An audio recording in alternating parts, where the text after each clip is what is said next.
1 and 2. According to Mendeleev, it was 1A and it is 2A. And the element which are present in group number 1, ਉਹਨਾਂ ਨੂੰ ਅਸੀਂ ਕਿਹਾ ਸੀ uni positive or you can say univalent. Group number 1 and group number 2 are typical metals. जो element group number 2 में है they are bivalent because they form bipositive ion. Now group number 13, 14, 15, 16, 17 and 18 इनके बारे में करेंगे.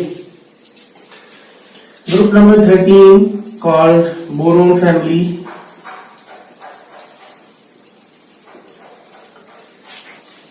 So atomic number of boron is 5, its configuration is 2, 3, and after the boron there is aluminium, atomic number 13, so it is 2, 8, 3.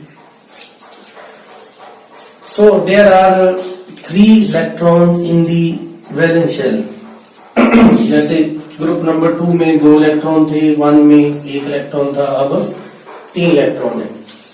So there are 3 electrons in the valence shell. तो K में और L में और M में number of shell बताया था last lecture में, उतना ही उसका पीरियड नंबर होता है. तो means aluminium is present in 3rd period, boron is present in 2nd period. तो उसके बाद यहाँ पे आ जाता है carbon, silicon.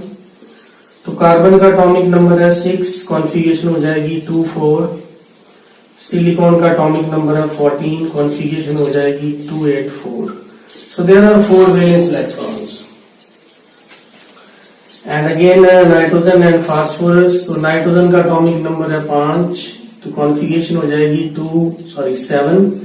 Configuration is 2, 5. K में 2 इलेक्ट्रॉन, L में 5 इलेक्ट्रॉन और फास्फोरस का हो जाता है 15, दैट इज 2, 8, 5. तो 5 electron in the valence shell. Oxygen, sulphur.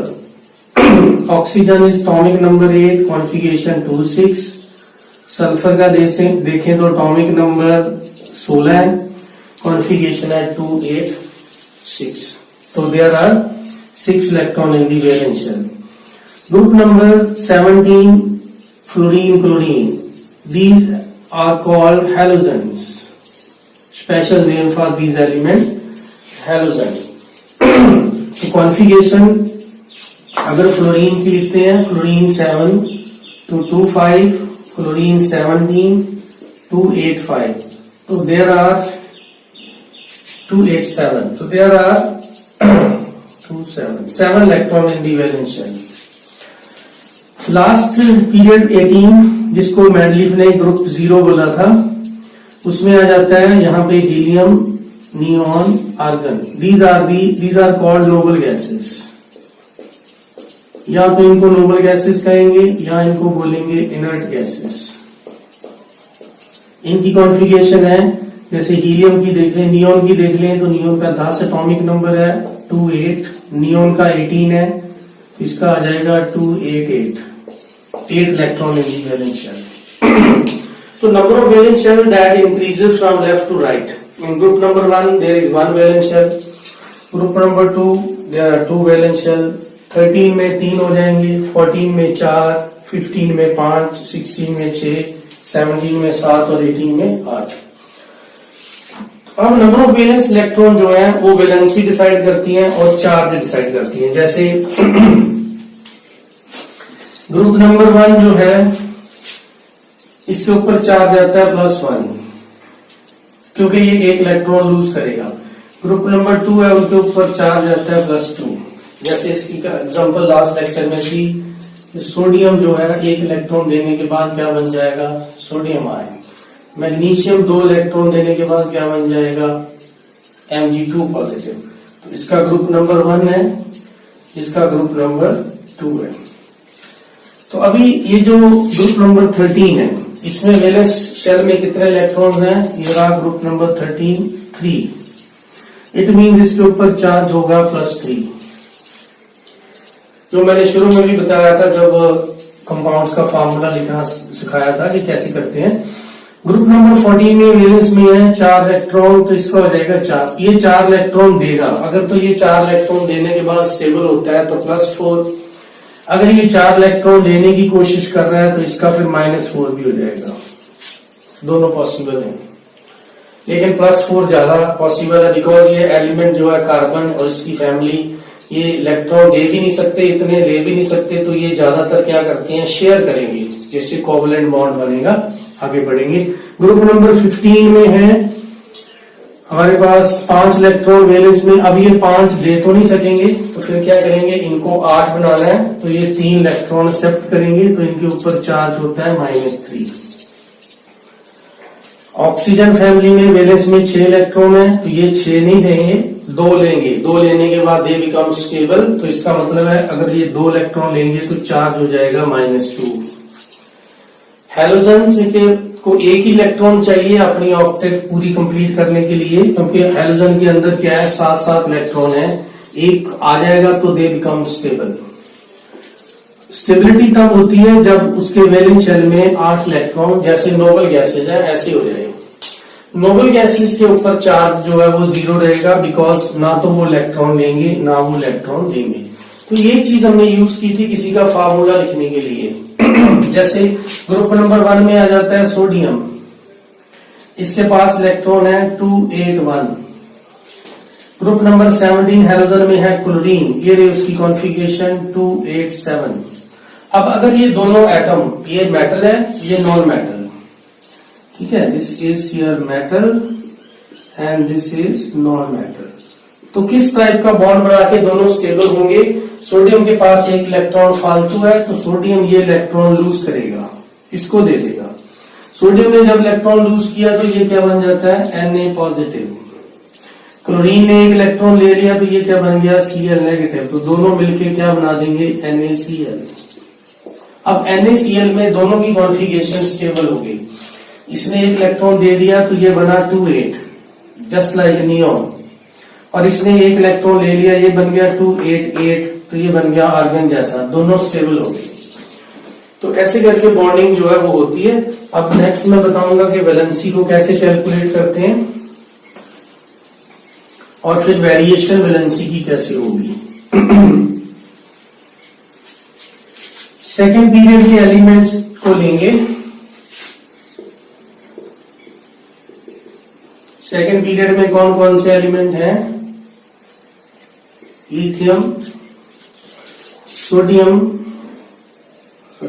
Beryllium, boron, carbon, nitrogen, oxygen, fluorine and neon. तो ये सेकेंड पीरियड के एलिमेंट्स हैं। इनका एटॉमिक नंबर है 3, 4, 5, 6, 7, 8, 9 और 10।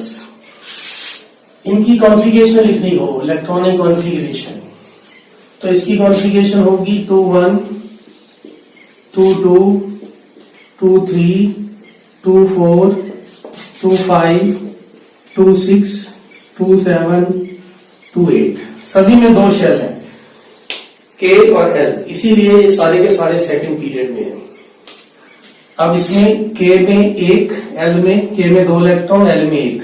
तो अगर मैं पूछूं कि वैलेंस इलेक्ट्रॉन कितने कितने हैं, तो इसमें वैलेंस इलेक्ट्रॉन 1, इसमें वैलेंस इलेक्ट्रॉन 2, इसमें 3, इसमें 4, इसमें 5, 6, 7 और 8। तो these are the valence electron. अब लास्ट वैलेंसी निकालनी है। वैलेंसी के लिए 1, 2, 3, 4 equal to valence electron up to 4।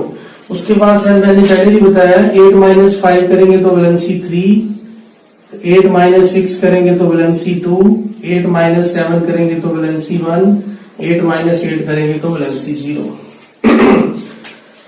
अब हम देखते हैं कि लिथियम के नीचे क्या आता है, सोडियम, सोडियम के नीचे क्या आता है, पोटाशियम, तो सभी की वैलेंसी क्या होगी, 1। इट मींस अगर देखें variation of valency in periodic table,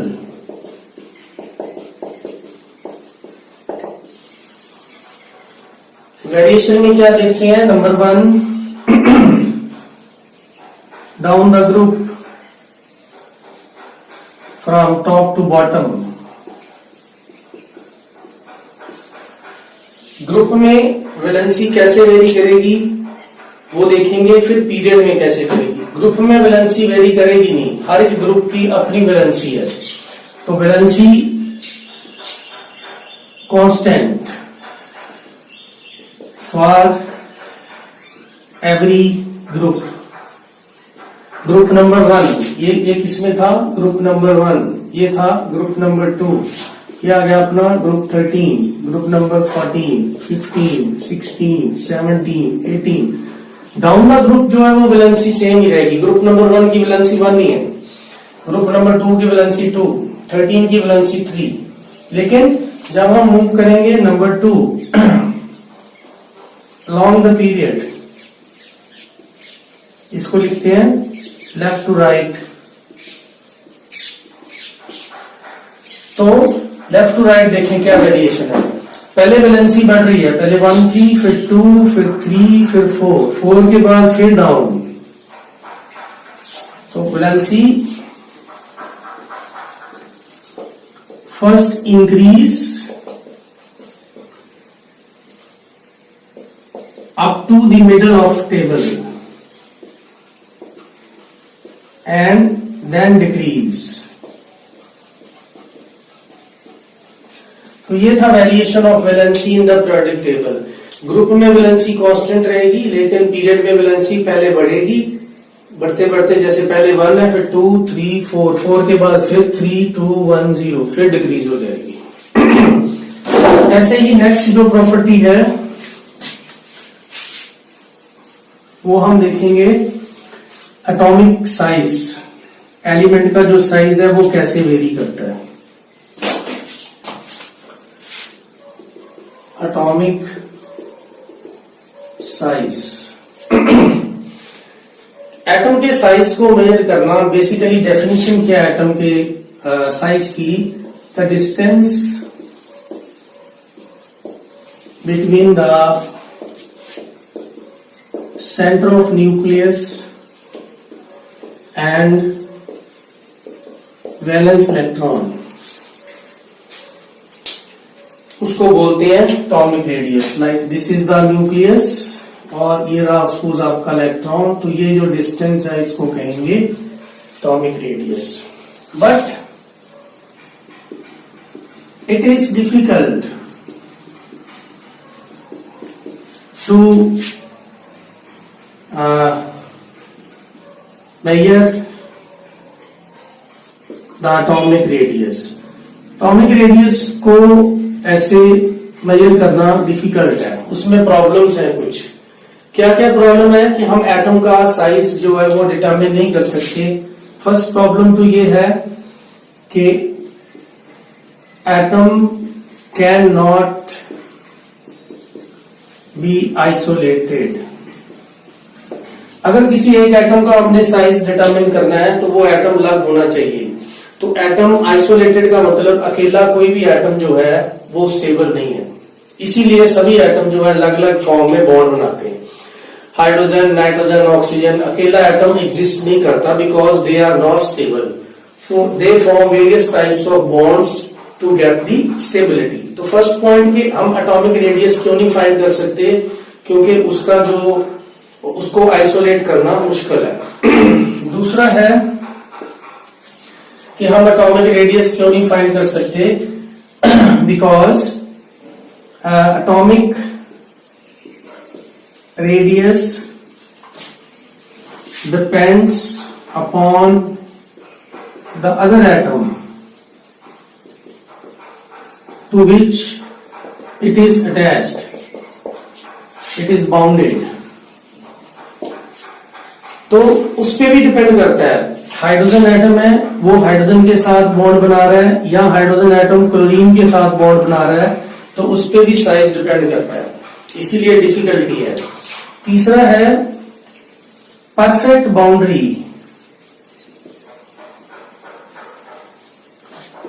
of atom is not known. हम नहीं कह सकते कि this is the valence electron, because probability of finding the electron around the nucleus is never zero. हम उसकी प्रॉपर जो परफेक्ट बाउंड्री एटम की वो हमें नहीं पता, तो हम कौन सा डिस्टेंस लेंगे? हमें क्या पता कि ये इलेक्ट्रॉन लास्ट इलेक्ट्रॉन है, इससे बाहर भी हो सकता है। तो इन डिफिकल्टी की वजह से जो एटॉमिक रेडियस है उसको 3 पार्ट में डिवाइड किया है। तो आपके सिलेबस में कोवेलेंट रेडियस है, तो मैं कोवेलेंट रेडियस के बारे में, आयनिक रेडियस के बारे में बताऊंगा। 3 जो है टोटल, एक कोवेलेंट रेडियस आता है। तो first is your covalent radius, second को बोलते हैं वैन डेर वाल रेडियस,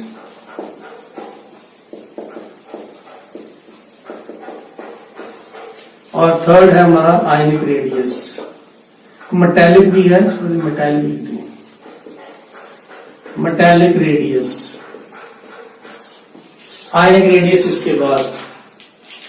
तो ये डिपेंड करता है किस टाइप की बॉन्डिंग है। जैसे कोवेलेंट रेडियस में 2 एटम ने कोवेलेंट बॉन्ड बना लिया, covalent means sharing of electron, ठीक है। तो ये इनका न्यूक्लियस हो गया, इसका न्यूक्लियस, इसका न्यूक्लियस, ये जो डिस्टेंस आ जाता है इसको बोलते हैं हम inter nuclear distance. Inter nuclear distance का हाफ कर दो, ठीक है, यहां से इसका हम हाफ कर दो, तो ये जो हाफ डिस्टेंस आ जाएगा इसको क्या बोलेंगे? आर कोवेलेंट, मतलब कोवेलेंट रेडियस। तो कोवेलेंट रेडियस कोवेलेंट कंपाउंड के अंदर होता है। जैसे हाइड्रोजन हाइड्रोजन का कोवेलेंट बॉन्ड बना, तो एक हाइड्रोजन ये रहा, दूसरा हाइड्रोजन ये रहा, दोनों ने कोवेलेंट बॉन्ड बना लिया। तो कोवेलेंट रेडियस क्या होगा? Half of the distance of half the distance of internuclear distance का हाफ ले लो तो वो कोवेलेंट।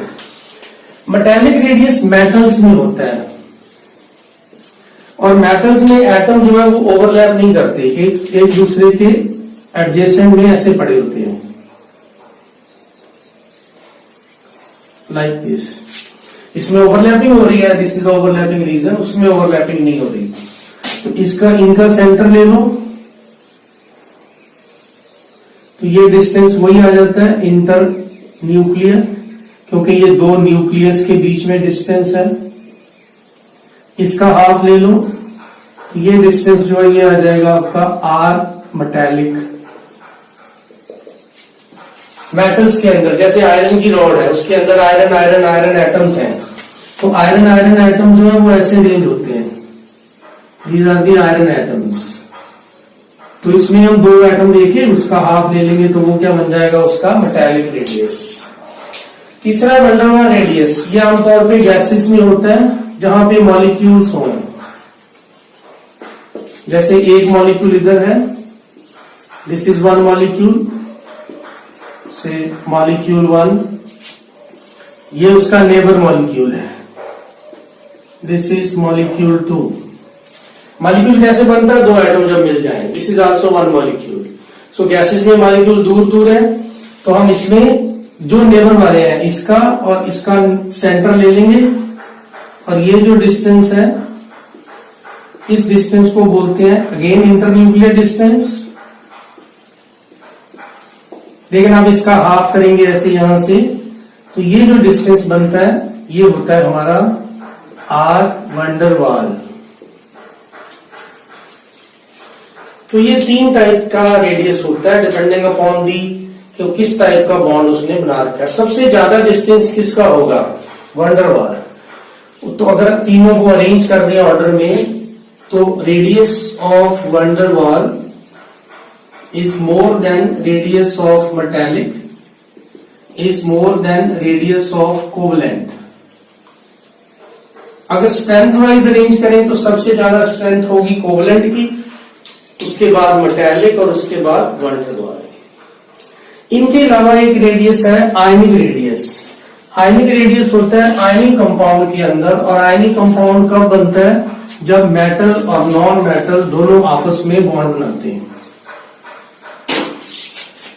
तो लाइक सोडियम क्लोराइड, इसमें सोडियम आयन है छोटा, क्लोराइड आयन है बड़ा।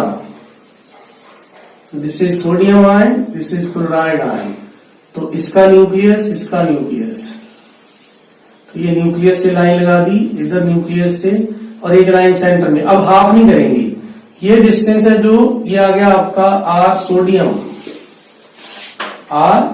आयन, और ये डिस्टेंस है जो वो क्या आ जाता है आपका R chloride ion. Sodium chloride ion का साइज है जो 180 पिकोमीटर है, सोडियम आयन का साइज जो 95 पिकोमीटर होता है। तो कटायन हमेशा आयन से छोटा होगा, तो इसको कहते हैं ionic radius.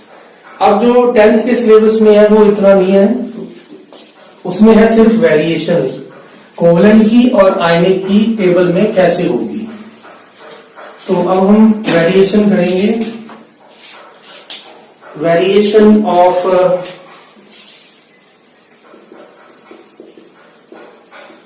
Atomic radii in periodic table. तो ऐसे ही जैसे लास्ट में किया था वैलेंसी का, फर्स्ट है down the group top to bottom. Top to bottom atomic radius जो है वो इंक्रीज होता है। When we move from top to bottom, atomic radius increase. इसका रीजन क्या है? Number of shells increase. जैसे lithium, sodium, potassium, rubidium, caesium. Down the group size बढ़ेगा। लिथियम की कॉन्फ़िगरेशन क्या थी? 2-1। सोडियम की क्या थी? 2-8-1। पोटाशियम की क्या थी? 19-2-8-8-1। देखो अब नंबर ऑफ शेल बढ़ रही है। फॉर लिथियम के केस में नंबर ऑफ शेल है 2, तो ये न्यूक्लियस KL ये हो गया लिथियम, KLM ये हो जाता है सोडियम, KLMN ये हो जाता है पोटाशियम। जैसे जैसे शेल बढ़ेगी वैसे वैसे साइज है जो वो बढ़ेगा। तो डाउन द ग्रुप जाएंगे तो साइज जो है वो इंक्रीज होगा।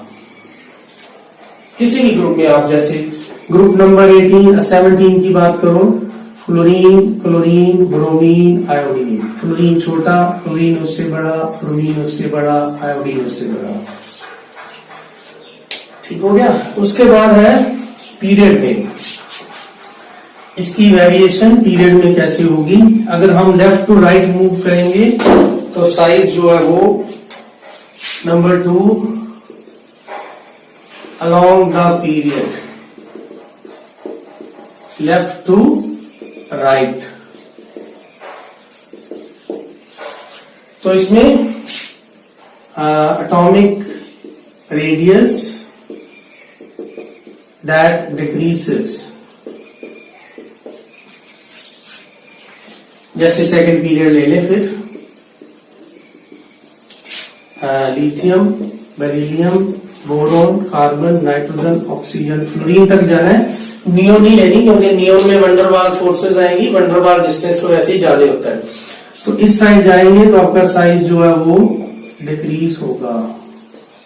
डिक्रीज क्यों होगा? इसमें क्या, जैसे बोरोन में देखें तो कॉन्फ़िगरेशन क्या आ जाती है बोरोन की? 5 है 2-3, इसकी है 2-4, नाइट्रोजन की है 2-5, इसकी है 2-6, इसकी है 2-7। तो पहली बात तो नंबर ऑफ शेल्स जो है वो रहती है सेम, लेकिन न्यूक्लियर चार्ज जो है वो बढ़ जाता है। अब न्यूक्लियर चार्ज क्या बला होती है? Force of attraction between nucleus and electron. जितने ज्यादा इलेक्ट्रॉन्स होंगे उतने ही प्रोटॉन भी होंगे। जैसे बोरोन है, बोरोन में 5 इलेक्ट्रॉन है तो 5 प्रोटॉन है, मतलब उसमें 5 यूनिट पॉजिटिव चार्ज है, 5 यूनिट नेगेटिव चार्ज। कार्बन में जाएंगे तो 6 प्रोटॉन 6 इलेक्ट्रॉन। जैसे जैसे एटॉमिक नंबर बढ़ेगा वैसे वैसे न्यूक्लियर चार्ज है जो वो बढ़ता है। तो हम कह रहे हैं NC, nuclear charge increases with increase of atomic number. Atomic number जैसे जैसे बढ़ेगा वैसे वैसे न्यूक्लियर चार्ज बढ़ेगा, और जैसे ही न्यूक्लियर चार्ज बढ़ेगा एटम जो है वो श्रिंक हो जाएगा, बिकॉज न्यूक्लियस जो है वो इलेक्ट्रॉन को स्ट्रांगली अपनी तरफ खींच रहा है। इसी वजह से जब हम लेफ्ट से राइट मूव करते हैं तो साइज जो है वो धीरे धीरे डिक्रीज हो जाता है। तो ये थे दो properties, valency and atomic size. उसके आगे जो है वो नेक्स्ट लेक्चर में हम डिस्कस करेंगे। तो आज हम ये डिस्कस करेंगे इसमें एटॉमिक रेडियस। पहले हम इससे देखेंगे size of cation is always smaller than it's parent atom, और दूसरा क्वेश्चन हमारा रहेगा size of अनायन is always greater than it's parent atom. तो फर्स्ट में cation is always smaller than it's parent atom, इसमें हम एक एग्जांपल ले रहे हैं। That example is sodium ion. Sodium lose one electron and it changes to sodium positive ion. So now when sodium lose one electron, जब sodium एक electron दे देगा तो उसके ऊपर पॉजिटिव चार्ज आ जाएगा, उसी को हम कहते हैं कटायन। अब जब इसने एक इलेक्ट्रॉन दे दिया तो this is your parent atom and sodium positive ion is your cation. तो हमारी स्टेटमेंट क्या है, cation is always smaller than it's parent atom. तो अब इसमें देखेंगे इलेक्ट्रॉन्स है 11, बिकॉज एटॉमिक नंबर सोडियम का 11 है, तो प्रोटॉन भी उसमें 11 है। तो जब सोडियम पॉजिटिव में कन्वर्ट हो गया तो उसके पास इलेक्ट्रॉन जो है वो 10 हो गए, प्रोटॉन उसके पास 11 ही रहेंगे। तो अब सोडियम के केस में 11 प्रोटॉन्स जो है वो 11 इलेक्ट्रॉन्स को अपनी तरफ खींच रहे हैं। There is a force of attraction between 11 protons and 11 electrons. और सोडियम पॉजिटिव आयन में 11 protons they are attracting 10 electrons. So 11 protons 10 electron को स्ट्रांगली खींचेंगे अपनी तरफ as compared to 11 proton attracting 11 electron. So nuclear charge पर electron जो है वो बढ़ जाएगा, और जब न्यूक्लियर चार्ज बढ़ जाएगा इट मींस जो एटम है आपका वो श्रिंक हो जाएगा, उसका साइज जो है वो कम हो जाएगा। तो इसीलिए सोडियम और सोडियम पॉजिटिव में से सोडियम का साइज जो है सोडियम आयन से ज्यादा रहेगा। तो कोई भी कटायन जितना उसके ऊपर पॉजिटिव चार्ज बढ़ता जाएगा उतना ही उसका साइज जो है वो कम होता जाएगा। जैसे कुछ और एग्जांपल्स करते हैं। मान लो आपके पास आयरन है, Fe आयरन है आपके पास, और दूसरा है Fe2 positive ion, ferrous ion कहते हैं इसको, और तीसरा है Fe3 positive ion, this is ferric ion. तो ये जो फेरस आयन है ये बना है जब इसने 2 इलेक्ट्रॉन लूज कर दिए, और फेरिक आयन तब बना है जब इसने 3 इलेक्ट्रॉन लूज कर दिए। तो इसका एटॉमिक नंबर होता है 26। अब हम इलेक्ट्रॉन और प्रोटॉन जो है इसमें लिख लेते हैं। इसमें इलेक्ट्रॉन 26, इसमें प्रोटॉन भी 26 है। Fe2 पॉजिटिव में इलेक्ट्रॉन जो है 2 कम हो गए, तो इलेक्ट्रॉन जो उसमें आ गए 24, प्रोटॉन तो उतने ही रहेंगे। Fe3 पॉजिटिव आयन में इलेक्ट्रॉन 3 कम हो गए इससे, तो उसमें इलेक्ट्रॉन हो जाएंगे 23 और प्रोटॉन तो उतने ही रहेंगे।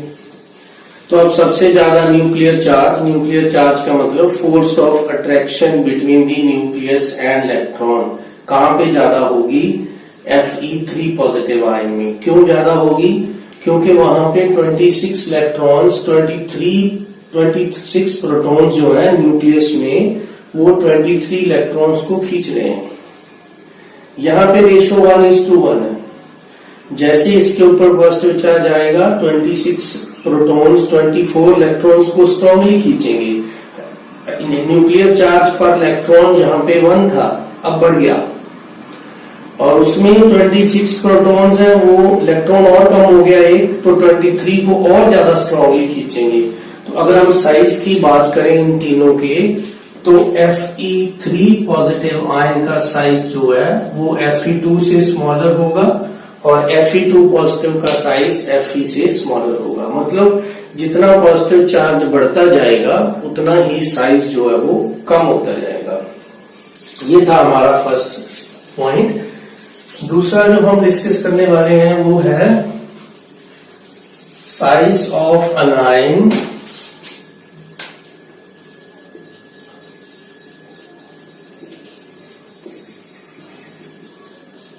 is always bigger than its parent atom. Size of anion is always bigger than its parent atom. वो था साइज ऑफ कटायन स्मॉलर। अब है अनायन, तो इसमें एग्जांपल लेंगे Cl क्लोराइड, क्लोरीन ने एक इलेक्ट्रॉन लिया और ये किसमें चेंज हो गया, Cl नेगेटिव आयन में। तो ये हमारा है पेरेंट एटम और ये हमारा बन जाता है अनायन। तो अब कौन छोटा होगा, अनायन बिगर होगा। इसका मतलब है ये जो क्लोराइड आयन है आपका that is bigger than Cl। कैसे, अब देखो इसमें इलेक्ट्रॉन हो गए 17 और इसमें प्रोटॉन भी 17 क्योंकि इसका एटॉमिक नंबर 17 होता है। जब इसने एक इलेक्ट्रॉन और ले लिया तो इसमें इलेक्ट्रॉन बढ़ के कितने हो गए 18 और प्रोटॉन तो उतने ही रहेंगे। अब दोनों को कंपेयर करते हैं। इसमें है 17 प्रोटॉन्स, वो 17 इलेक्ट्रॉन्स को अपनी तरफ खींच रहे हैं। उसमें है 17 प्रोटॉन्स, वो 18 इलेक्ट्रॉन को अपनी तरफ खींच रहे हैं। क्या वो आसानी से खींच पाएंगे, नहीं, क्योंकि अब इलेक्ट्रॉन एक बढ़ गया। तो यहाँ पे तो 1:1 आ रहा है कि 17 पॉजिटिवली चार्ज प्रोटॉन है, वो 17 इलेक्ट्रॉन को खींच रहे हैं। तो पर यूनिट हम बोले nuclear charge per unit electron 1:1 ratio आ रही है, एक को एक खींच रहा है। लेकिन यहाँ पे 17 है, 17 है, जो खींचने वाले जिनको खींचना है वो है 18। तो आपका जो न्यूक्लियर चार्ज पर इलेक्ट्रॉन है, न्यूक्लियर चार्ज पर इलेक्ट्रॉन आपका जो है वो डिक्रीज हो जाएगा। डिक्रीज होने का मतलब क्या है कि आपका जो एटम का साइज है वो थोड़ा सा बढ़ जाएगा, बिकॉज 17 प्रोटॉन 18 इलेक्ट्रॉन को थोड़ा लूजली खींचेंगे। लूजली मतलब वो थोड़े से दूर चलेंगे, उसी वजह से साइज जो है उसका वो बढ़ गया। तो ये 2 पॉइंट हो गए हमारे कि साइज ऑफ कटायन जो है वो हमेशा छोटा होता है, स्मॉलर होता है उसके पेरेंट एटम से, और साइज ऑफ अनायन जो है वो बड़ा होता है। अब जितना नेगेटिव चार्ज होगा उतना ही साइज जो है बड़ा होगा। अब हम डिस्कस करते हैं आइसोइलेक्ट्रॉनिक स्पीशीज में।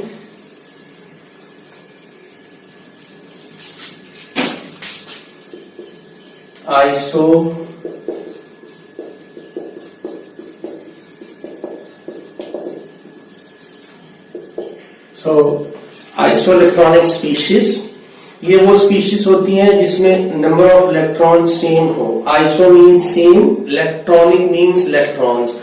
नंबर ऑफ इलेक्ट्रॉन्स जो है वो सेम होंगे। जैसे इसमें कुछ एग्जांपल्स हैं, Al3 positive, Mg2 positive, Na positive, NeF negative, O2 negative and nitrogen 3 negative. अब अगर इसका एटॉमिक नंबर देखें, एल्यूमिनियम का होता है 13, मैग्नीशियम 12, 11, 10, 9, 8 और 7। अगर मैं कहूं कि नंबर ऑफ इलेक्ट्रॉन लिखें तो एल्यूमिनियम में कितने इलेक्ट्रॉन्स होंगे 10, इसमें कितने होंगे 12, इसमें प्रोटॉन है 2 इसने दे दिए 10, सोडियम में 10, इसमें भी 10। तो सभी स्पीशीज के अंदर नंबर ऑफ इलेक्ट्रॉन्स कितने हैं आपके 10।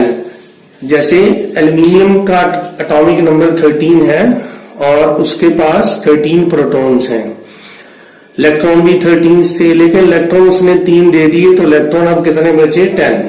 ऐसे ही मैग्नीशियम का एटॉमिक नंबर 12 है, तो उसके पास 12 प्रोटॉन और 12 इलेक्ट्रॉन थे, उसने 2 इलेक्ट्रॉन दे दिए, अब उसके पास कितने बचे हैं 10। ऐसे ही सोडियम है एटॉमिक नंबर 11, उसके पास जब वो सोडियम था तब उसके पास पिछली एग्जांपल में किया था 11 इलेक्ट्रॉन थे, 11 ही प्रोटॉन थे, लेकिन अब उसके पास इलेक्ट्रॉन एक कम हो गया, इलेक्ट्रॉन हो गए 10। तो ऐसे ऐसे आगे फ्लोरीन में देखें एटॉमिक नंबर 9 है, तो उसने एक इलेक्ट्रॉन और ले लिया, नेगेटिव का मतलब होता है उसने एक इलेक्ट्रॉन ले लिया तो 10 हो गए। ऑक्सीजन का एटॉमिक नंबर 8 है तो उसके पास 8 इलेक्ट्रॉन थे, 2 नेगेटिव का मतलब उसने 2 इलेक्ट्रॉन और ले लिए तो वो 10 हो गए। तो ऐसे सभी में जो इलेक्ट्रॉन्स है अब 10 हो गए, इनको हम बोलते हैं isoelectronic species. Isoelectronic means the species having same number of electrons. और ये जो स्पीशीज है ये न्यूट्रल भी हो सकती हैं, जैसे देखो नियोन है बीच में, एटॉमिक नंबर 10 न्यूट्रल है, कोई चार्ज नहीं उस पर। और ये नेगेटिवली चार्ज भी हो सकती हैं, जैसे लेफ्ट राइट साइड वाले 3 है F, O एंड N, और ये पॉजिटिवली चार्ज स्पीशीज भी हो सकती हैं। और जब हम आइसोइलेक्ट्रॉनिक स्पीशीज में साइज की बात करेंगे तो अब हम देखें जितना भी पॉजिटिव चार्ज है, फर्स्ट केस में अगर हम सपोज सब में प्रोटॉन्स भी लिख लें तो इसमें नंबर ऑफ प्रोटॉन्स कितने होते हैं जितना उसका एटॉमिक नंबर है। तो अब हम फर्स्ट केस में अगर देखें एल्यूमिनियम के केस में, वहां पे 13 प्रोटॉन 10 इलेक्ट्रॉन्स को खींचेंगे strongly.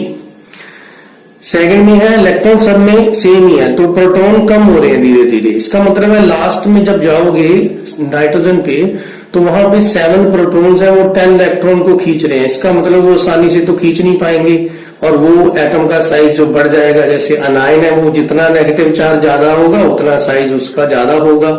Aluminium 3 positive ion strongly खींचेगा, सबसे स्ट्रांगली, क्योंकि उसके पास 13 प्रोटॉन है और 10 इलेक्ट्रॉन है, इसी वजह से उसका साइज सबसे जो है वो छोटा हो जाता है।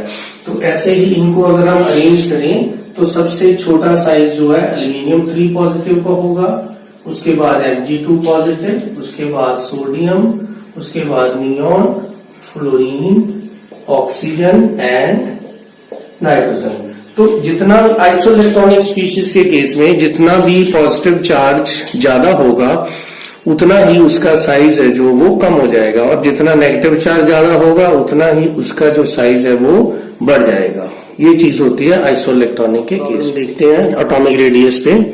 तो फर्स्ट क्वेश्चन है विच out of the following pair is bigger in size. तो आपको पेयर्स दिए, 2 स्पीशीज है, आपने बताना है कौन सा बड़ा है। जैसे ऑप्शन ए है, ए में है Fe2 पॉजिटिव, Fe3 पॉजिटिव। तो अभी बताया था कि जितना पॉजिटिव चार्ज ज्यादा होगा उतना ही साइज उसका जो है वो स्मॉल होगा, इसका मतलब है Fe2 पॉजिटिव और Fe3 पॉजिटिव में से इसमें से बड़ा कौन हुआ, Fe2 positive ion. B part में है iodine I and I negative. Iodine आपका है पेरेंट एटम, I नेगेटिव अनायन हो गया। पीछे किया था हमने कि अनायन का साइज हमेशा पेरेंट एटम से बड़ा होता है, इसका मतलब इन दोनों में बड़ा कौन होगा, I नेगेटिव। सी पार्ट में ऑक्सीजन और सल्फर है। पीरियोडिक टेबल में अगर आप देखो ग्रुप नंबर 16 में ऑक्सीजन फैमिली है, ऑक्सीजन के एग्जैक्टली नीचे क्या होता है, सल्फर। तो ऑक्सीजन के नीचे अगर सल्फर आ गया इसका मतलब क्या हुआ कि नीचे जब हम जाते हैं टॉप से बॉटम किसी भी ग्रुप में तो साइज जो है वो इंक्रीज होता है, इसका मतलब है ऑक्सीजन और सल्फर में से सल्फर जो है वो बड़ा हो गया। ऐसे ही लास्ट में डी ऑप्शन, डी में है लिथियम एंड सोडियम। ये ग्रुप नंबर 1 के एलिमेंट है, इसमें लिथियम के नीचे है एग्जैक्टली सोडियम। लिथियम का एटॉमिक नंबर 3 होता है, सोडियम का 11। तो सोडियम का साइज जो है वो बड़ा होगा because when we move down the group size जो है वो बड़ा होता है। अब हम मार्क कर दें कौन कौन से इसमें बिगर है। तो इसमें था Fe2 पॉजिटिव, इसमें था इस I नेगेटिव, इसमें सल्फर और इसमें आपका आ गया सोडियम। तो क्वेश्चन नंबर 2 है विच out of the following is smallest and which is biggest in size. Now in this case smallest हमेशा क्या होता है, कटायन। अब जो आपको 4 स्पीशीज दे दी है इसमें ये 2 कटायन है, 2 आपके पेरेंट एटम है। इसका मतलब है जो आपका स्मॉलेस्ट होगा वो कटायन में से होगा और जो बिगेस्ट होगा वो न्यूट्रल में से होगा।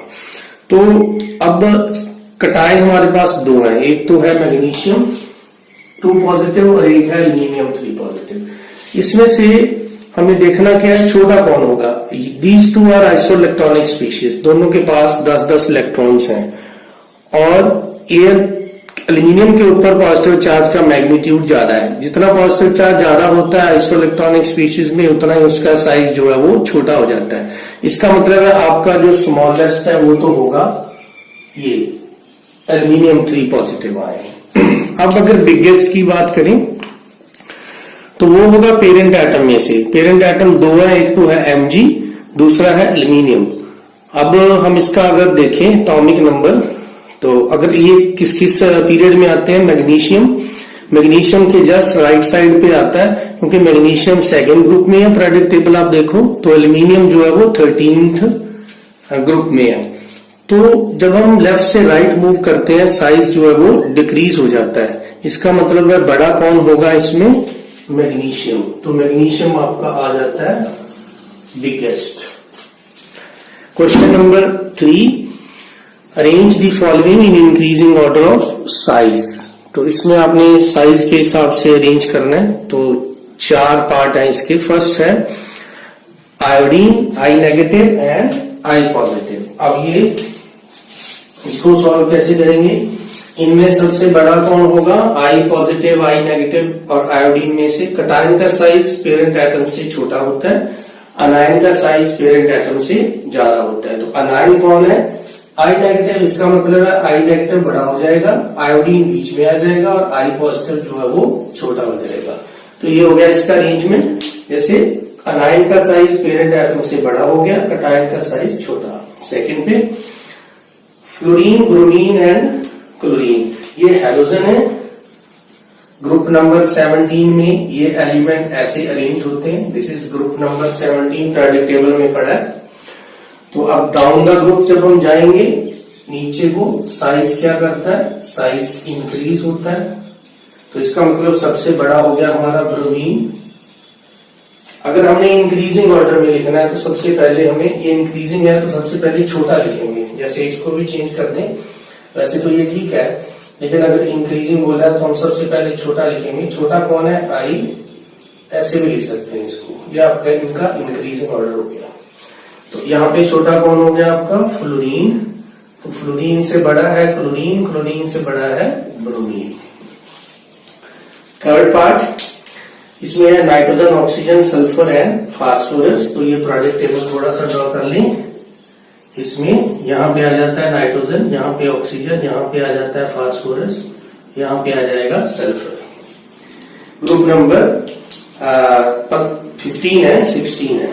तो ये जो नाइट्रोजन है और उसके नीचे है, नाइट्रोजन के नीचे फास्फोरस। जब हम लेफ्ट से राइट जाएंगे, मीन्स इन दिस डायरेक्शन, तो साइज जो है वो डिक्रीज करता है। लेफ्ट से राइट जाएंगे तो साइज जो है वो डिक्रीज होगा। जब हम ऊपर से नीचे आते हैं ऐसे, तो साइज जो है आपका वो इंक्रीज होता है। तो इसका मतलब है सबसे छोटा जो है वो तो ऑक्सीजन हुआ, क्योंकि आप लेफ्ट से राइट जाएंगे साइज जो है डिक्रीज होगा। ऑक्सीजन सबसे आपका क्या हो गया, छोटा हो गया।